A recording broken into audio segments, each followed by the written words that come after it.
My name is Adrienne Hood, and I am a native of Columbus, Ohio. I grew up in Linden. I came into this space involuntarily. My son was killed by 2 Columbus police officers in June 6th of 2016, to be exact. And unfortunately, I learned very quick that I was going to have to advocate for my son, and then also learned that I would have to advocate for my community.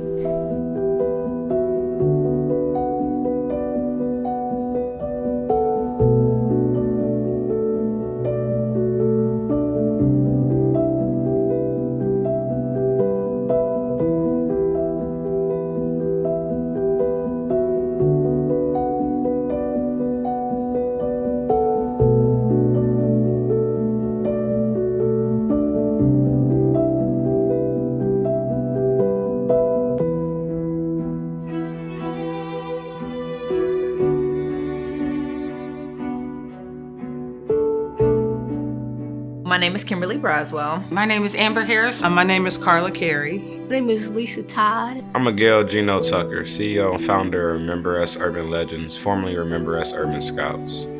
We have been in existence for 5 years, going into 4 years of programming. I work with over 300 kids a year to create and build their professional and personal skill sets to allow them to be who they want to be. I am a resident here in Columbus, Ohio. I got involved with organizing after I voted for the first Black president twice and nothing changed. After Trayvon Martin, after Lyndall Castile, after Sandra Bland, and I wanted to get involved because voting just wasn't changing the material needs of my community. And just trying to connect with the community, to fight police brutality, to fight injustices, getting the community the material things that they need, housing, good schools, and a living wage. So that was our focus. I have been in the movement since 2016. Initially, I thought I joined the movement because I watched Kwame Patrick, which is a kid that was killed around the corner from me. I saw that on the news, and I also saw when Philando Castile was killed. And so I really felt like there was something I needed to do to get involved, to echo why these police killings were egregious and that we needed to do something about it. But as I look forward, I realized that I really got into this movement because I myself had an incident with 4 police officers at DCSC, and it was demeaning, degrading, disrespectful. And that trauma actually is what threw me into the thrust of the movement. I now have found the lane that is for me, and I work with families who have been impacted by police murder. I am a licensed therapist, and so for me, when I think about that time back in 2020, has been ongoing issues, right? Or ongoing things that have been happening. I've been helping myself and others work on their healing for years. I had a roundabout way of getting into social justice space. I started in education, thinking I was going to be doing DEI work, but I was actually doing social justice work. We assembled today a little baby family reunion. These are human beings who have been boots on the ground, have personal experience of doing justice work. So from 2020 to maybe 2022 or later, we met every week for over 2 years to be each other's soft place to land. When George Floyd did happen, it was like, I don't know, it was like this pause for me. The things that we have been asking for all of the years came back to the forefront. That Thursday, Wednesday or Thursday, we came down here. I met Carla down here. And as soon as we got on this side of Broad Street and got right between those 2 buildings, you just heard the screaming, wow, the horses, you heard the cannons that were going off, where they were spraying spraying them. The smell was so thick in the air. And I knew that chaos had erupted in Columbus in a way that I never ever thought would happen. Because at that point we hadn't had no lawsuit and they was tearing the kids up. By all means necessary. We seen them at Broad and Third. They was stabbing the cases of water so that when when people got maced and stuff, they couldn't clear their faces and stuff. Yes. They were tearing, it was a war zone, and they really did look at us as the enemy.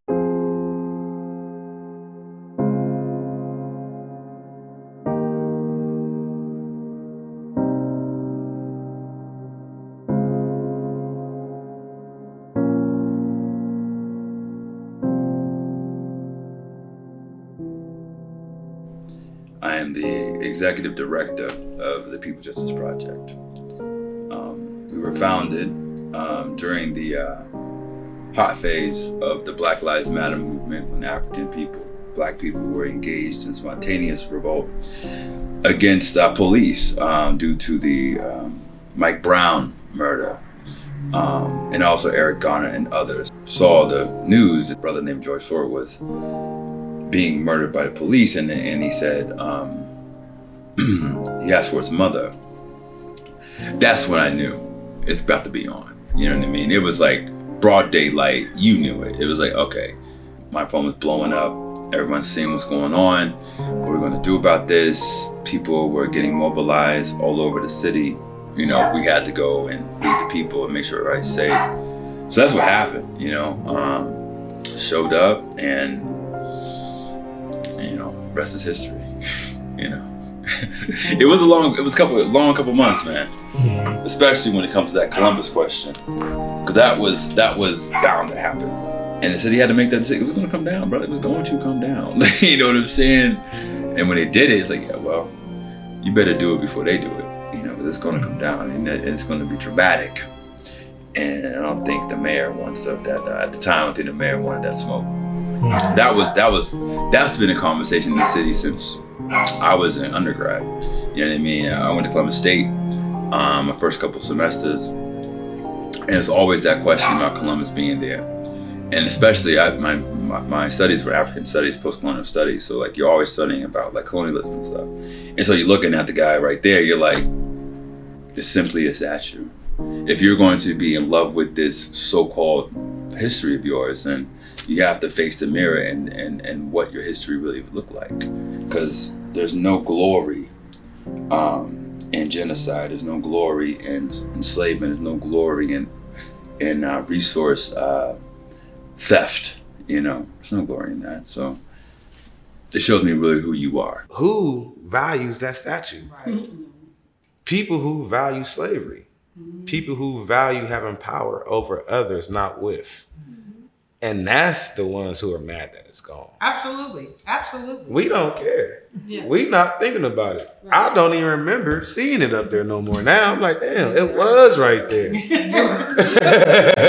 Like a lot of people really want, put it back. And it was like, and I'm wondering like, well, what does it mean to you that you want to put it back? What's so important about this statue that you feel it needs to go right back where it came from? But then as I thought about it, and everybody was like, well, what should we do with it? And so Adrian knows I'm always going to come up with something. And I said, put it where you put all our Black history that you're not teaching our children. Put it there, because there's plenty of room for it. And that's how I feel about it. Like the statue doesn't mean anything to me. It doesn't represent anything positive to me. And so I don't care if it's wherever, right? I don't want to have to look at it though. It doesn't represent anything positive for me as a Black woman. Yeah. We need our lives to be better. Art, how we express ourselves in art and statues, and that's secondary to what we need. We need our hierarchy of needs met in this country. And Christopher Columbus or whoever who wants them does not represent us getting our needs met, past, present, or future. If it's away, no one even talks about it anymore. Well, do you know people used to teach us this? Let's tell, like, so always know what is true. You think this is true? Look, this was taught this whole time. Let's talk about it. So it allows certain conversation to happen that might not ever happen. And our kids will be taught in a different way. Still, these books and all the things that's still not correct. Right. And we don't have those conversations. And so that's the only thing I'm thinking about is it allows for conversation. It always happens every time when you say, read this and we'll talk about this later. You know, and if we take some of those funds and not do things that are symbolic and take those monies and try to create a curriculum that is universal in the city for African people and also people indigenous. My name is Lakaya Deegan. I'm the president of the Native American Indigenous Peoples Cohort. It is basically just a space where we can all kind of come together and relate to our experiences. And it's become a very, very welcoming, safe space for me. And I feel like I could say anyone who does not think that there's any symbolic importance to like a giant bronze or brass or whatever statue in the middle of a very populated city might need to reevaluate their opinions. Just seeing it there is enough for me to feel even less welcome just because it shows that the people, not necessarily all the people obviously, but the people with the power and the influence to erect these statues don't see any problem with it and they believe that it needs to be up, and that's enough for me to feel unwelcome or uncomfortable. So I think them being taken down is very symbolic and very important. There was so much pressure to get rid of them. It shouldn't just happen because people are continuing to say we don't want this here anymore. It should be something that is taken down because the people who have the authority to take it down understand why it should not be there. And on top of that, it should ideally be a catalyst for a bunch of other things to take place. Just because I know that sometimes things like that can become very performative and less well-intentioned,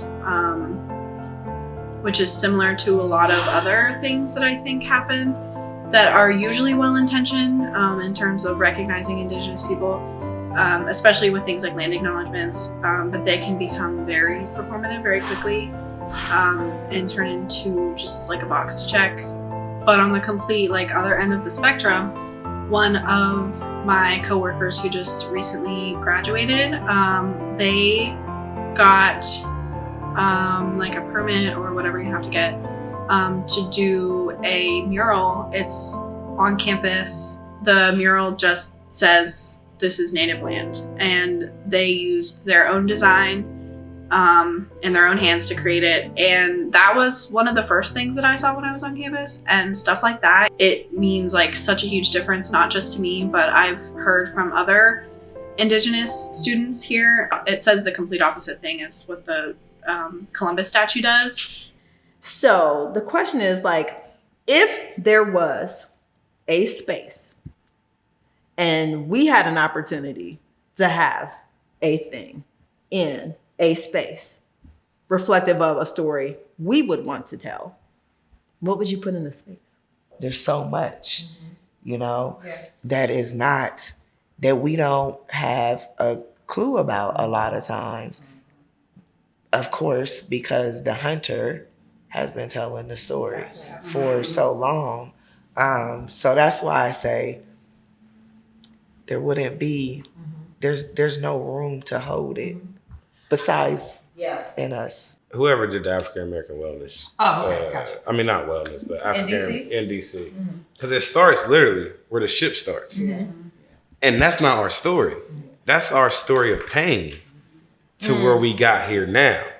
It doesn't talk about the kings, the queens. It doesn't talk about none of the religions, the power we had, the community. It doesn't talk about none of that. Right. It talks about, here goes this ship, here goes this place. People was getting taken for sugar cane, and this is what it all evolved to. That's how it is in Maryland for the Black Wax. It drives me crazy. So it's like pain stories. It's pain. Versus like, The one word I don't like, resiliency.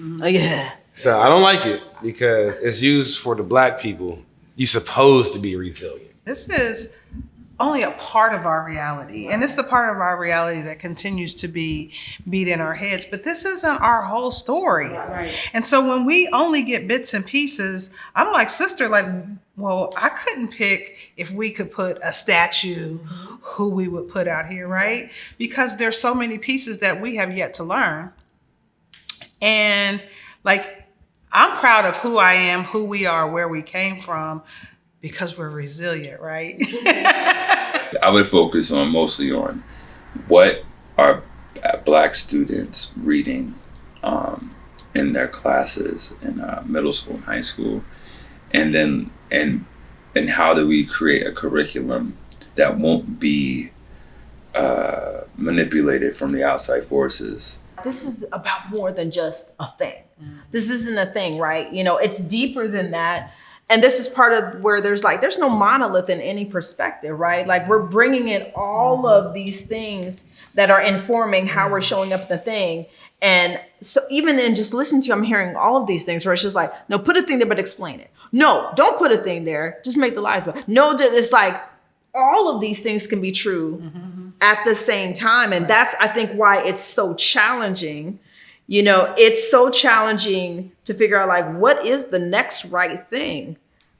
You know, especially too when you have a lot of communities where nobody really asked them, you know, or you didn't ask sincerely, or it wasn't an invitation, you know, to belong in a way that was trusted or believed, right? Because if you ask me in this moment to be part of, but it's not a perpetual invitation, what do I do with the invitation? Right. You know, like, am I always welcome for dinner, or am I welcome for this dinner? You know, am I always part of, or am I part of in this conversation? There's a challenge in figuring out, like, I don't know if we all know or feel comfortable doing life together, you know, for real, because we're having very, very, very different experiences. When I was at RightPath, we were doing a racial training, racial discrimination training. And so the officer, he was like throwing up these different pictures. And one of the pictures that came up was the Confederate flag. And he looked at me and I was like, don't even do this. You don't want to do this. He was like, Sergeant Hood, what do you think about this? And I was like, slavery, murder, rape. And one of my airmen, earshot, didn't think that I heard him. He was like, this is about pride. I'm sorry, whose? Whose are you talking about? Because it wasn't ours. Because our community was being tormented. And that flag is a constant reminder of that torment. This statue is a constant reminder of that torment. And I know there are a lot of people that see Columbus as someone very differently than I see him as, just based on what we've learned. So I think that obviously there's a possibility for it to be put back up, and I wouldn't really be surprised if it was. It's just kind of one of those things where eventually you just don't really know what to do anymore to fight it. And there are like emulations of Columbus on this campus too, like everywhere. So you kind of just choose to ignore them when they're still there. Yeah.